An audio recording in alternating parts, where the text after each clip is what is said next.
मौत का marksheet connection, पास होने के बावजूद छात्रा ने क्यों दी जान?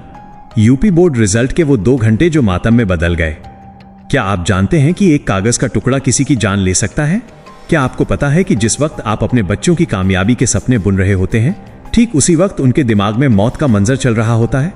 आखिर क्यों हमारे बच्चे इतने कमजोर हो गए हैं कि उन्हें जिंदगी से ज्यादा प्यारी एक मार्कशीट लगने लगी है? उत्तर प्रदेश से जो खबरें आज सामने आई हैं वो सिर्फ खबर नहीं है, बल्कि हमारे समाज के चेहरे पर एक जोरदार तमाचा है।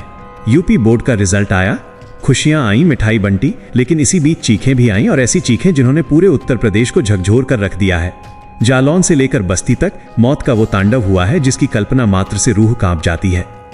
जालौन के रेंढर थाना क्षेत्र के छोटे से गांव सुलखना की कहानी सुनिए। वहां एक 18 साल की बेटी थी, राधा। राधा के पिता राज बहादुर जाटव खून पसीना एक करके खेती करते थे ताकि उनकी बेटी पढ़ सके। राधा 12वीं की छात्रा थी और उसने बड़े सपने देखे थे। गुरुवार का दिन था, घर में सन्नाटा था। पिता गेहूं की फसल लेकर मंडी गए हुए थे। मां पास के ही एक घर में किसी दुखद घड़ी में शामिल होने गई थी और भाई भी घर से बाहर था। राधा घर में अकेली थी, हाथ में फोन था और सामने यूपी बोर्ड का रिजल्ट। जैसे ही उसने अपना रोल नंबर डाला, स्क्रीन पर जो दिखा उसने राधा की दुनिया उजाड़ दी। राधा बायोलॉजी यानी जीव विज्ञान की छात्रा थी, लेकिन वो 3 विषयों में फेल हो गई थी।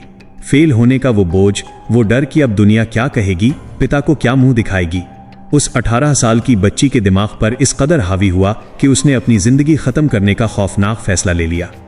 कल्पना कीजिए उस मंजर की, जब घर की दीवारों के पीछे एक बच्ची ने अपने ही दुपट्टे का फंदा बनाया होगा। उसकी सहेलियां जो शायद अपनी कामयाबी की खुशी बांटने आई थीं, जब उन्होंने खिड़की से झांका तो उनके पैरों तले जमीन खिसक गई। राधा फंदे पर लटक रही थी।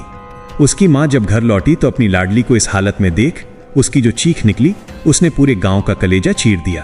पुलिस आई, पंचनामा हुआ, पोस्टमार्टम हुआ, लेकिन क्या वो पिता अपनी बेटी को वापस ला पाएगा जो मंडी से लौटकर अपनी बेटी का चेहरा देखना चाहता था?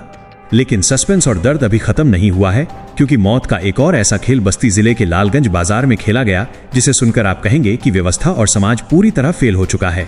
वहां ज्योति नाम की 10वीं की छात्रा थी। ज्योति को रिजल्ट आने से पहले ही इस कदर डर सता रहा था कि उसे यकीन हो गया था कि वो फेल हो जाएगी। डर इंसान से क्या क्या नहीं करवा देता।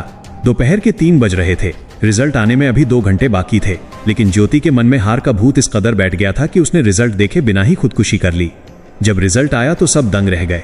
जिस छात्रा ने फेल होने के डर से जान दे दी, वो असल में 63% नंबरों के साथ पास हो गई थी।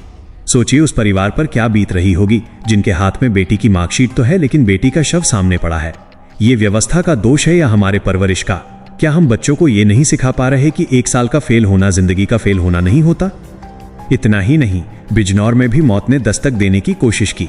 वहां देवांश नाम का एक इकलौता बेटा अपने पिता की उम्मीदों का केंद्र इंटर में फेल होने के सदमे में धामपुर के ओवरब्रिज पर जा पहुंचा। उसने नीचे रेलवे ट्रैक पर छलांग लगा दी। वो तो शुक्र है उन झुग्गी झोपड़ी वालों का जिन्होंने देवदूत बनकर उसे बचाया, वरना आज एक और मां की गोद सूनी हो गई होती। आज सवाल यह है कि आखिर आम आदमी का बच्चा इतना क्यों पिस रहा है? क्या हमारे स्कूल सिर्फ नंबरों की मशीन बना रहे हैं? क्या माता पिता का दबाव इतना ज्यादा है कि बच्चा मौत को बेहतर विकल्प मानता है? व्यवस्था सो रही है और समाज तमाशा देख रहा है। पावरफुल शब्दों में कहें तो ये एजुकेशनल मर्डर हैं। हम बच्चों को ये तो सिखाते हैं कि जीतना कैसे है, लेकिन ये क्यों नहीं सिखाते कि अगर हार गए तो दोबारा खड़े कैसे होना है? जालौन की राधा और बस्ती की ज्योति की ये कहानियां हमें झकझोरने के लिए काफी हैं। ये सिर्फ सुसाइड नहीं है, ये हमारे समाज की विफलता के सबूत हैं। इस वीडियो को इतना शेयर कीजिए कि हर उस छात्र तक पहुंचे जो आज रिजल्ट के दबाव में है। उन्हें बताइए कि एक फेलियर तुम्हारी पूरी जिंदगी तय नहीं कर सकता। और आप जो ये वीडियो देख रहे हैं, कमेंट में अपनी राय जरूर दें। क्या आपको नहीं लगता कि अब शिक्षा के साथ साथ बच्चों के मानसिक स्वास्थ्य पर बात करना अनिवार्य होना चाहिए? क्या इन मौतों के लिए जिम्मेदार वो सिस्टम नहीं है जो सिर्फ ग्रेड्स को इंसान की कीमत समझता है? अपनी राय लिखकर सिस्टम को जगाएं और उन माता पिता को जागरूक करें जो अनजाने में अपने बच्चों पर मौत का बोझ डाल रहे हैं। क्या व्यवस्था में बदलाव आएगा? क्या हम अपने बच्चों को बचा पाएंगे?